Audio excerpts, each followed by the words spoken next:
horses and they are a little bit spooky, and let's say tense for things, it's only one thing you can use for that, and that's time. You can never try to do something quick when your horse is spooky or very tense. You can only take your time. Be smart. Take the horse out a little bit earlier for the warming up. So if you feel that the horse is better than you expected and you're too early out for the warming up, so what? Then you go walk in the long reins for a while. It's not heavy for the horse. Better to do that than to go in the stress. It's not a horse that you're selling to an amateur rider. You have to. I think that's really important for horses, especially like me, I'm selling horses as well, is to place the horses on the right place. When you choose horses for your students, I mean, I think you already know it, but how important it is that the temperament is fitting into the rider. Not only that it's a great horse with great movements, but you have to ask yourself, is this going to be easy for my student to ride this horse mentally? Always when a horse starts to be afraid of something, try not to take the horse looking into what he's afraid of. Bend the horse a little bit away from what he's afraid of, and slow down to walk. Don't try to canter against it, because then they're going to rush around it all the time. Try to go down slowly, walk, take the head a little bit in front, maybe pat the horse. When you pass, start to trot again. So he did exactly right. And he don't know why he did it, because there's something inside of him as a rider. But with young students, we have to tell them to do that. When you have been riding so many years, it's something inside your body. When the horse is spooking, you go down to walk, and you bend the horse a little bit against what he's looking at. So we start to do some shoulder ins here now, just to get him more relaxed. When you do the shoulder in now, Michael, step by step try to make the neck a little bit longer, if you can. A little bit more, a little bit deeper and a little bit longer, just to get him to relax a little bit. Not too much uphill. It's good that he's uphill, but he must be relaxed. That's better, much better. Yeah, that's good. That's better.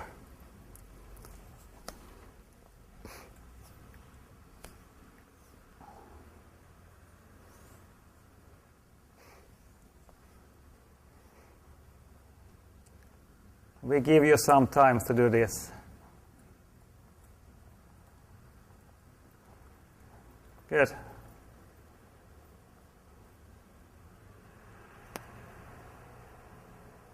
Good, very good.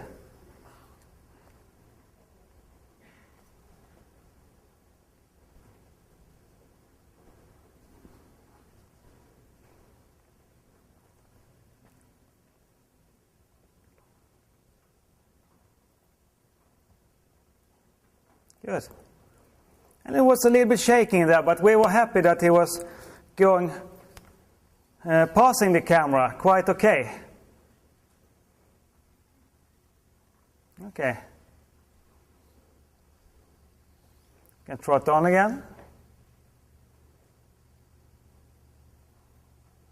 And shoulder in. Yeah, better, much better. When I have a tense horse like that, maybe I was not planning to ride a lot of shoulder in half passes, but I used to do that because with the older horse, they know this exercise very, very well. They are very safe with this exercise. And you can start to take away a little bit of if the horse is a little bit too wild or, like jumping around because they are too hot. I used to start with half passes and shoulder ins because after a while the horse starts to relax. The horse he can do one tempi, everything. But you cannot think, damn horse, you can do the 1 tempo, why can't you do the 4 tempo immediately now? Because this is the way it is. The horses, they are reacting on the environment. The sensitive horses are reacting a lot of things happening around us. We have to deal with it. You can forget it. You're going to have this kind of things with all horses that have something more than the normal horses. And I think Michael learning every day something with this horse, how he can manage this horse. Today is super for him to ride him in very difficult in his home environment with people and a lot of things around here. And he also learned about how important it was just to do these 3 changes and wait until he's relaxed with these 3 changes. And then we can continue to do 4 tempi, 3 tempi and 2 tempi. And then he's doing it okay. Maybe today he's not going to do it as great as he can do as best. But we have to accept it and say, okay, there is 1 day tomorrow and the day after tomorrow. I think sometimes we're getting a little bit too, last week he did it so good, why is he not doing it now? I try again. It's not going to happen that day.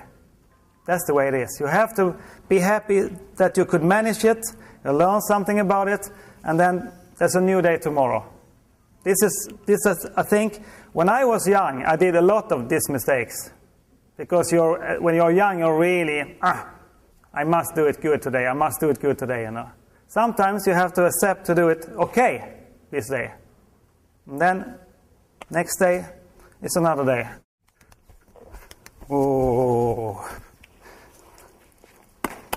I just wanted to ride him after this really collected work, which is a lot of pressure for a horse. A few rounds, trotting out of it, and he's feeling that everything is okay. Sometimes, when you have a hot horse, you're getting too afraid to put the legs on the horse, and then the horse getting more and more sensitive. As more as I was doing it here now, he's getting more and more relaxed, even if I was putting a lot of pressure on him. And he was starting to understand the short steps, and you could also see now how confirmed he was in the pirouette canter around here. And he really came under, carrying weight on the hind legs. So this movement here has not so much to do to make a great piaffe. More that you can connect the short steps and the steps sitting under the horse, carrying the weight on the hind leg to the pirouettes. And also, of course, the signal system with me, playing around. In the beginning, he didn't understand it really. And then he understood that he was moving a bit to the side around the hind legs and feeling quite safe with it, even if he still is quite much concentrated in between on what's happening around here. He's starting to relax now. And I think this work with him, when you can do that and you do it a little bit like, so he's starting to know what it is. You can use it a lot to make him more sitting. What you can do, if you feel these steps or uncoordinated steps, you can take him a little bit slightly to the side like this in the training. And then he must come to the right rhythm again, you know. And you can do it more in the training. Of course, in the competition, you cannot do it so much. But what you can do in the competition, on the short side, when you feel it, in the corner, you can do a little bit like this. Little bit. Now I'm overdoing it for you to see. But then you can use it a little bit as a security.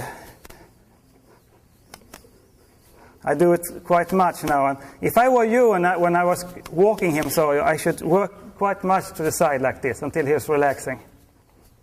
And of course, if he's very tense, stop and then walk again. And just repeat it to stop him again and walk again.